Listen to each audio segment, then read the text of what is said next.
Kahalaga ng pananampalataya.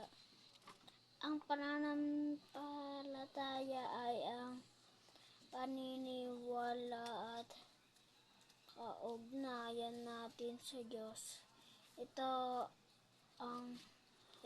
Ibig sabihin, ulitin ko ha, ang pananampalataya ay paniniwala at kaugnayan natin sa Diyos. Kapag tayo nagpe-pray, nagkakaroon tayo ng ugnayan sa Diyos, communication. Ito ay ang ating paniniwala na mayroong Diyos na gumagabay sa ating pamumuhay.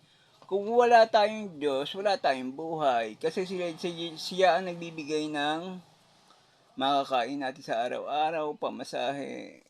Lahat ng hilingin natin sa Kanya, ibibigay niya yung mga naisip pangarap natin sa buhay.